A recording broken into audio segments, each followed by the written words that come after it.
오늘도 전기차 화재 관련해서 질의를 하겠습니다. 네. 네. 이번 전기차 화재 사건이 전기차의 보급 축소로 이어지지 않게 하는 거는 또 오로지 국토부가 이 문제를 제대로 대응하느냐 여부에 달려 있다고 생각을 합니다.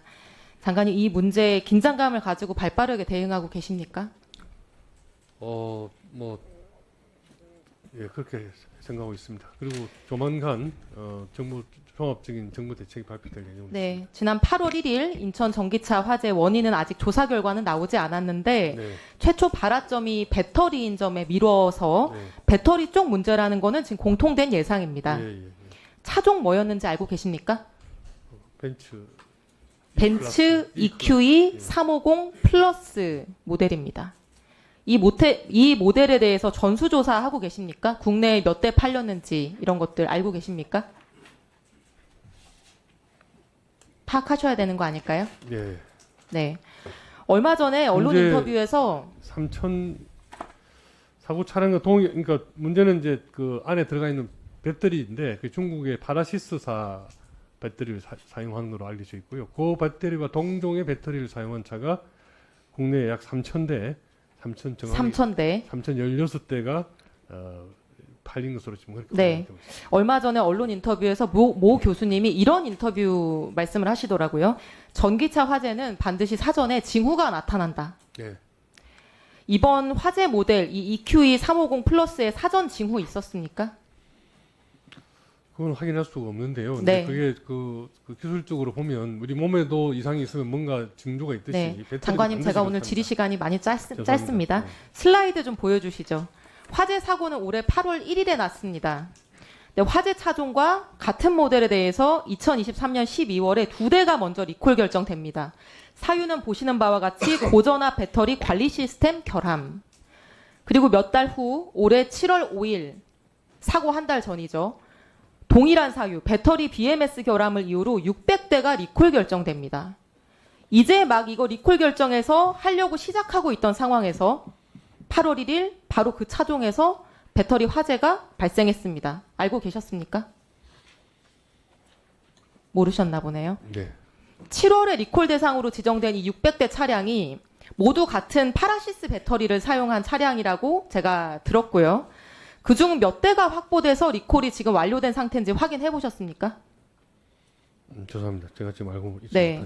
다른 리콜하고 달리 이 배터리 관련된 결함이라는 거는 시민들 지금 안전하고 직결된 건데 국토부가 그 제조사가 알아서 하니까 나 잘 모른다 이렇게 하면은 국민들께서 안심하기 어려우실 거라고 생각을 합니다. 장관님, 그리고 제가 이 모델 관련해서 조사하다가 흥미로운 사실을 발견했는데요. 슬라이드 보여주시죠. 작년 7월에 미국 플로리다에서 전기차 화재 사건이 있었는데요. 차종이 벤츠 EQE 350 플러스였습니다. 인천 사건하고 마찬가지로 주행 중이 아니라 주차 중인 이렇게 상황에서 불이 났고요. 뭔가 상황이 좀 비슷하게 보입니다. 근데 흥미로운 사실, 슬라이드 넘겨주시면 이 화재가 발생하기 2달 전인 2023년 5월에 벤츠사가 미국에서 배터리 소프트웨어 오류를 이유로 리콜 조치를 했습니다. 여기에서도 마찬가지로 리콜 통지하고 차량 확보 진행하던 중에 화재가 발생했고 우리나라에서 7월에 600대 리콜한 것과 사유의 이름으로는 유사한 걸로 보입니다. 같은 건지는 제가 자료 확보가 어려워서 아직 확인을 못했고요. 인천 벤츠 화재 사건도 리콜을 뒤늦게 결정해서 진행하다가 화재가 발생하고 미국에서도 같은 사유로 리콜이 진행되다가 화재가 발생한 거의 비슷한 상황으로 보이는데요. 국토부도 이런 상황 알고 계셨겠죠? 네. 네. 벤츠가 글로벌 기업이기 때문에 해외에서 유사 사유로 리콜되고 화재 사고 나고 했던 거를 본사에서 모를 리는 없고 미국 화재 사건 1년이 지나서야 우리나라에서 같은 사유로 리콜을 했거든요. 그러면 만약에 이게 동종 결함이었다라고 한다면 같은 배터리였거나 유사 BMS 결함이었다고 한다면은 리콜 조금만 빨리 해서 결함 차량 빠르게 확보했으면 어쩌면은 이번 인천 화재 사고 안 났을 수도 있을 거고 이런 과도한 전기차 공격도 발생하지 않았을 수 있겠다라는 생각이 드는데 이런 부분 포함해서 조사하고 계시겠죠? 네, 그렇습니다. 예. 네. 그러니까 저는 이게 만약에 이 과정이 맞으면요, 이건 단순히 제조사의 잘못만이 아니라 국토부의 안일한 제도 운영에 대해서도 비난을 피하기가 어려울 거라고 생각을 합니다. 이 배터리 결함 화재 안전 직결되어 있고 그래서 빠른 리콜 빠른 차량 확보 이런 네. 저 2분 더 드리겠습니다. 이 현행 리콜 제도만으로는 대응이 어렵고 이 제도 보완이 필요해 보입니다. 이번 준비하고 계신 정부 종합대책에 이런 리콜 제도 보완 담길 예정입니까? 리콜까지는 이번에는 포함이 안 돼 있습니다. 네. 이거는 요 종합대책과 관계없이 국토부가 독자적으로 할 수 있는 내용이고요. 빠른 정비가 필요해 보입니다. 이번에 종합대책 지금 마무리 중이시니까 제가 몇 가지만 제언을 드리겠는데요. 네. 첫 번째는 배터리 안전성에 대해서 제조사한테 맡겨둘 게 아니라 정부가 기준 마련하고 의무화를 해야 됩니다. 우리가 2020년 전후에 현대 코나 전기차 화재 사건 알고 계시죠? 네. 같은 모델에서 13건의 화재가 연쇄적으로 발생을 했고요. 다 배터리에서 발화가 됐고 전부 주차 중인 상태에서 화재가 났습니다. 그래서 당시에 제조사 정부가 막 연구를 해가지고요. 배터리 셀에 절연 코팅이라고 하는 걸 적용되면은 이걸 막을 수 있겠다 이런 결론을 내리고 다 리콜을 해서 절연 코팅 적용하고 BMS 업데이트를 했더니 연쇄 화재가 멎었습니다.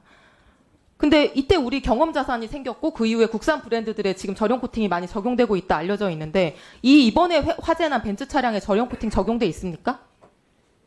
모르시죠? 네. 저도 모릅니다. 안 알려져 있습니다. 전문가들은 적용 안 돼 있을 거다 이렇게 지금 분석을 하던데요. 왜 우리가 코나 화재 사건이라는 큰 화재 사건 막 수조 원을 들여서 이 리콜했던 사건에서 경험하고 배운 거를 제도화하지 않고 표준화하지 않고 그냥 수입사나 제조사한테 맡겨두고 있는지 저는 이런 의문이 들고요. 다른 내용까지 말씀드리기는 시간이 좀 부족한데요. 마무리를 짓자면 저는 전기차는 죄가 없다고 생각합니다. 외부 요인이나 내부 결함이 있는 차에서만 화재가 나는 것이고요. 결국 결함 있는 차량을 만든 제조사의 죄가 있고 이런 차량 시중에 팔리고 돌아다니게 한 정부의 죄가 있다 이렇게 생각합니다. 발빠르고 절박한 대응 부탁드립니다. 그렇게 해주.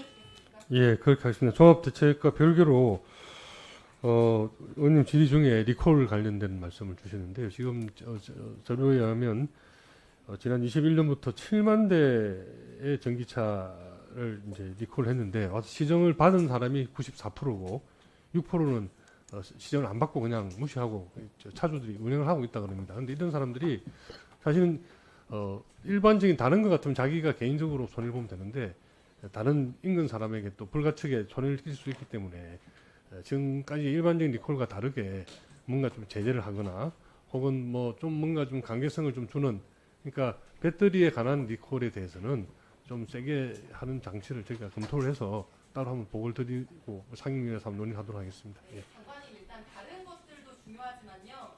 이 파라시스 배터리를 쓴 같은 EQE 350 플러스 차종 600대에 대해서 차량 확보가 어느 정도 됐고 리콜 완료가 얼마나 됐는지를 빠르게 확인하는 게 예, 그건 신속하게 확인하도록 하겠습니다. 예. 잠시 주목해 주시기 바랍니다. 구독자분들에게 특별한 선물을 준비했는데요. 제가 항상 여러분들께 강조드리는 말씀이 있습니다. 이슈와 뉴스만 꾸준히 챙겨보셔도 충분히 돈을 벌 수 있다고 말씀드리는데요. 여기 보이시는 채널의 영상을 보시면 어떤 생각이 드시나요? 그냥 눈에 보이시는 뉴스와 영상만 보시고 아무 생각이 없으신가요?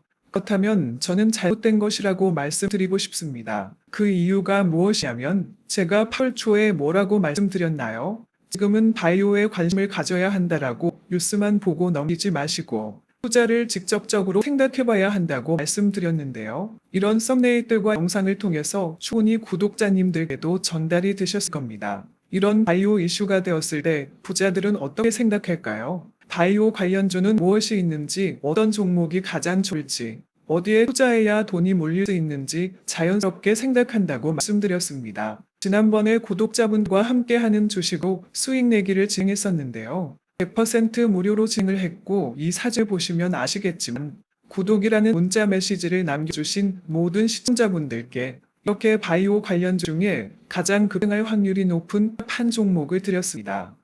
8월 13일에 오점 바이오를 추천해 드렸습니다. 여기 나와 있는 사진을 보시면 정확히 얼마에 매수하고 어떤 종목을 사야 하는지 어느 지점에 파야 하는지 이런 부분들까지 여러분들에게 정확히 알려드렸는데요. 실제로 많은 분들께서 수입을 보셨습니다. 오른쪽을 보시면 아시겠지만 8월 13일에 오점 바이오를 소개해드리고 나서 실제로 며칠이 지나지 않고 이렇게 주가가 상한가가 되었습니다. 당시에도 굉장히 많은 분들이 제가 드린 종목으로 수익을 내셨습니다. 지난번과 똑같이 구독이라는 문자를 보내주시면 이번에 이슈가 되고 있는 주식 중에 앞으로 대장주의 구실을 하면서 주가가 가장 크게 상승한 한 종목을 시청자분들에게 문자로 종목명과 사고자 하는 시점을 모두 알려드리겠습니다. 이 영상을 보시고 계시는 시청자분들 중에 종목이 궁금하다 하신 분들은 남녀소 시간대 상관없이 이렇게 상대의 번호를 항상 남겨놓고 있습니다. 전화번호 010-638-2209 똑같이 무료 급등 주식 문자를 보내드리겠습니다. 돈을 받는 것도 아니고 투자를 대신해 드리는 것도 아니고 부담 없이 구독 문자 보내주시면 되십니다. 수익이 나신다면 구독과 좋아요 한 번씩